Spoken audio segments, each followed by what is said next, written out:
Chapter 9. There was a Benjamite, a man of standing, whose name was Kish, son of Abiel, the son of Zeror, the son of Bechorath, the son of Aphiah of Benjamin. Kish had a son named Saul, as handsome a young man as could be found anywhere in Israel, and he was a head taller than anyone else. Now the donkeys belonging to Saul's father Kish were lost, and Kish said to his son Saul, "Take one of the servants with you, and go and look for the donkeys." So he passed through the hill country of Ephraim, and through the area around Shalisha, but they did not find them. They went on into the district of Shalem, but the donkeys were not there. Then he passed through the territory of Benjamin, but they did not find them. When they reached the district of Zuph, Saul said to the servant who was with him, "Come, let's go back, or my father will stop thinking about the donkeys and start worrying about us." But the servant replied, "Look, in this town there is a man of God. He is highly respected, and everything he says comes true. Let's go there now. Perhaps he will tell us what way to take." Saul said to his servant, "If we go, what can we give the man? The food in our sacks is gone. We have no gift to take to the man of God. What do we have?" The servant answered him again. "Look," he said, "I have a quarter of a shekel of silver. I will give it to the man of God so that he will tell us what way to take." Formerly in Israel, if someone went to inquire of God, they would say, "Come, let us go to the seer," because the prophet of today used to be called a seer. "Good," Saul said to his servant. "Come, let's go." So they set out for the town where the man of God was. As they were going up the hill to the town, they met some young women coming out to draw water, and they asked them, "Is the seer here?" "He is," they answered. "He's ahead of you. Hurry now. He has just come to our town today, for the people have a sacrifice at the high place. As soon as you enter the town, you will find him before he goes up to the high place to eat. The people will not begin eating until he comes, because he must bless the sacrifice. Afterward, those who are invited will eat. Go up now. You should find him about this time." They went up to the town, and as they were entering it, there was Samuel, coming toward them on his way up to the high place. Now the day before Saul came, the Lord had revealed this to Samuel. "About this time tomorrow, I will send you a man from the land of Benjamin. Anoint him ruler over my people Israel. He will deliver them from the hand of the Philistines.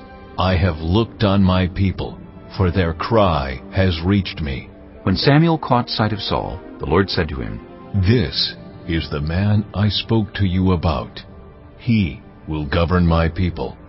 Saul approached Samuel in the gateway and asked, "Would you please tell me where the seer's house is?" "I am the seer," Samuel replied. "Go up ahead of me to the high place, for today you are to eat with me, and in the morning I will send you on your way, and will tell you all that is in your heart. As for the donkeys you lost 3 days ago, do not worry about them. They have been found. And to whom is all the desire of Israel turned, if not to you and your whole family line?" Saul answered, "But am I not a Benjamite from the smallest tribe of Israel? And is not my clan the least of all the clans of the tribe of Benjamin? Why do you say such a thing to me?" Then Samuel brought Saul and his servant into the hall, and seated them at the head of those who were invited, about 30 in number. Samuel said to the cook, "Bring the piece of meat I gave you, the one I told you to lay aside." So the cook took up the thigh with what was on it and set it in front of Saul. Samuel said, "Here is what has been kept for you.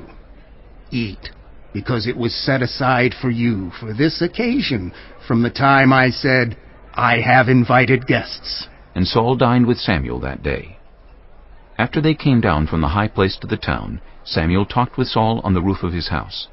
They rose about daybreak, and Samuel called to Saul on the roof, "Get ready, and I will send you on your way." When Saul got ready, he and Samuel went outside together. As they were going down to the edge of the town, Samuel said to Saul, "Tell the servant to go on ahead of us. And the servant did so. But you stay here for a while, so that I may give you a message from God." Chapter 10. Then Samuel took a flask of olive oil and poured it on Saul's head and kissed him, saying, "Has not the Lord anointed you ruler over his inheritance? When you leave me today, you will meet 2 men near Rachel's tomb, at Zelzah on the border of Benjamin. They will say to you, 'The donkeys you set out to look for have been found.' And now your father has stopped thinking about them and is worried about you. He is asking, "What shall I do about my son?" Then you will go on from there until you reach the great tree of Tabor. 3 men going up to worship God at Bethel will meet you there. One will be carrying 3 young goats, another 3 loaves of bread, and another a skin of wine. They will greet you and offer you 2 loaves of bread, which you will accept from them. After that you will go to Gibeah of God, where there is a Philistine outpost. As you approach the town, you will meet a procession of prophets coming down from the high place with lyres, timbrels, pipes, and harps being played before them, and they will be prophesying. The Spirit of the Lord will come powerfully upon you, and you will prophesy with them, and you will be changed into a different person. Once these signs are fulfilled, do whatever your hand finds to do, for God is with you. Go down ahead of me to Gilgal. I will surely come down to you to sacrifice burnt offerings and fellowship offerings, but you must wait 7 days until I come to you and tell you what you are to do. As Saul turned to leave Samuel, God changed Saul's heart, and all these signs were fulfilled that day. When he and his servant arrived at Gibeah, a procession of prophets met him. The Spirit of God came powerfully upon him, and he joined in their prophesying. When all those who had formerly known him saw him prophesying with the prophets, they asked each other, "What is this that has happened to the son of Kish? Is Saul also among the prophets?" A man who lived there answered, "And who is their father?" So it became a saying, "Is Saul also among the prophets?" After Saul stopped prophesying, he went to the high place. Now Saul's uncle asked him and his servant, "Where have you been?" "Looking for the donkeys," he said. "But when we saw they were not to be found, we went to Samuel." Saul's uncle said, "Tell me what Samuel said to you." Saul replied, "He assured us that the donkeys had been found." But he did not tell his uncle what Samuel had said about the kingship. Samuel summoned the people of Israel to the Lord at Mizpah, and said to them, "This is what the Lord, the God of Israel, says. I brought Israel up out of Egypt, and I delivered you from the power of Egypt and all the kingdoms that oppressed you. But you have now rejected your God, who saves you out of all your disasters and calamities. And you have said, 'No, appoint a king over us.' So now present yourselves before the Lord by your tribes and clans." When Samuel had all Israel come forward by tribes, the tribe of Benjamin was taken by lot. Then he brought forward the tribe of Benjamin, clan by clan, and Matri's clan was taken. Finally, Saul, son of Kish, was taken. But when they looked for him, he was not to be found. So they inquired further of the Lord. "Has the man come here yet?" And the Lord said, "Yes, he has hidden himself among the supplies." They ran and brought him out, and as he stood among the people, he was a head taller than any of the others. Samuel said to all the people, "Do you see the man the Lord has chosen? There is no one like him among all the people." Then the people shouted, "Long live the king!" Samuel explained to the people the rights and duties of kingship. He wrote them down on a scroll and deposited it before the Lord. Then Samuel dismissed the people to go to their own homes. Saul also went to his home in Gibeah, accompanied by valiant men whose hearts God had touched. But some scoundrels said, "How can this fellow save us?" They despised him and brought him no gifts. But Saul kept silent. Chapter 11. Nahash the Ammonite went up and besieged Jabesh-Gilead. And all the men of Jabesh said to him, "Make a treaty with us, and we will be subject to you." But Nahash the Ammonite replied, "I will make a treaty with you, only on the condition that I gouge out the right eye of every one of you, and so bring disgrace on all Israel." The elders of Jabesh said to him, "Give us 7 days, so we can send messengers throughout Israel. If no one comes to rescue us, we will surrender to you." When the messengers came to Gibeah of Saul and reported these terms to the people, they all wept aloud. Just then Saul was returning from the fields behind his oxen, and he asked, "What is wrong with everyone? Why are they weeping?" Then they repeated to him what the men of Jabesh had said. When Saul heard their words, the Spirit of God came powerfully upon him, and he burned with anger. He took a pair of oxen, cut them into pieces, and sent the pieces by messengers throughout Israel, proclaiming, "This is what will be done to the oxen of anyone who does not follow Saul and Samuel." Then the terror of the Lord fell on the people, and they came out together as one. When Saul mustered them at Bezek, the men of Israel numbered 300,000, and those of Judah 30,000. They told the messengers who had come, "Say to the men of Jabesh Gilead, by the time the sun is hot tomorrow, you will be rescued." When the messengers went and reported this to the men of Jabesh, they were elated. They said to the Ammonites, "Tomorrow we will surrender to you, and you can do to us whatever you like." The next day, Saul separated his men into 3 divisions. During the last watch of the night, they broke into the camp of the Ammonites and slaughtered them until the heat of the day. Those who survived were scattered, so that no 2 of them were left together. The people then said to Samuel, "Who was it that asked, 'Shall Saul reign over us?' Turn these men over to us, so that we may put them to death."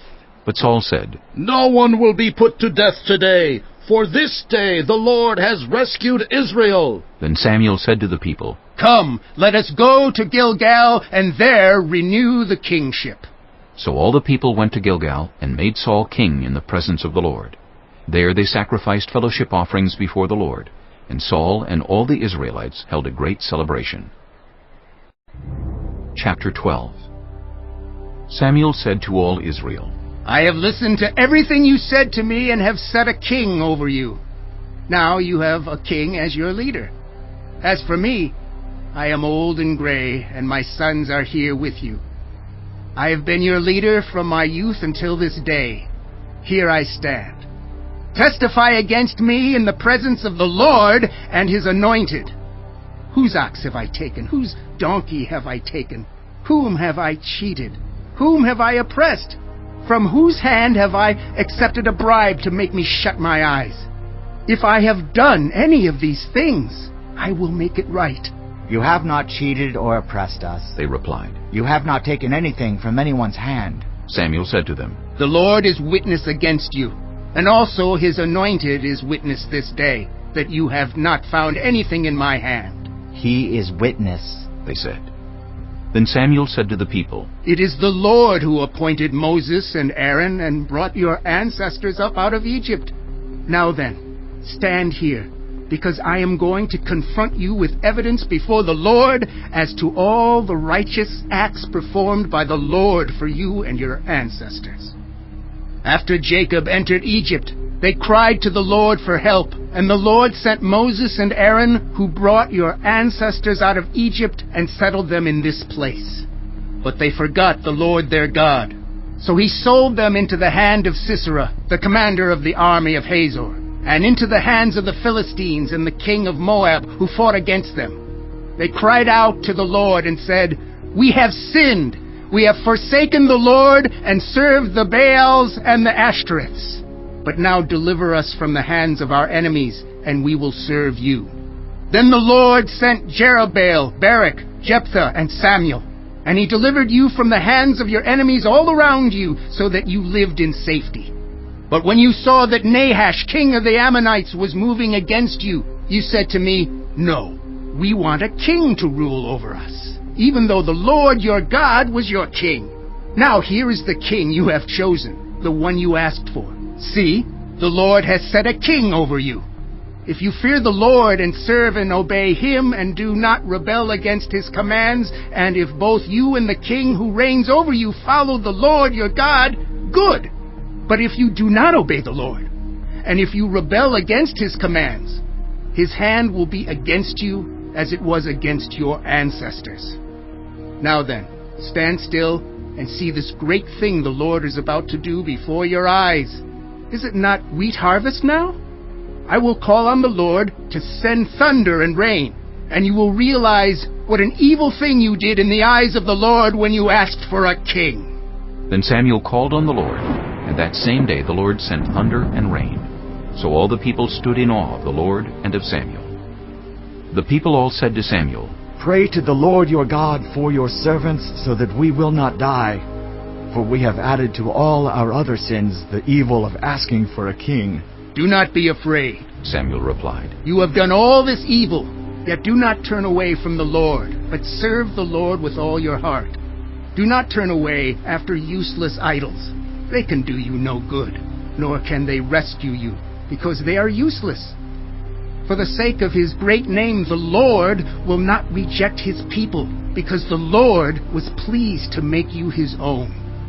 As for me, far be it from me that I should sin against the Lord by failing to pray for you, and I will teach you the way that is good and right.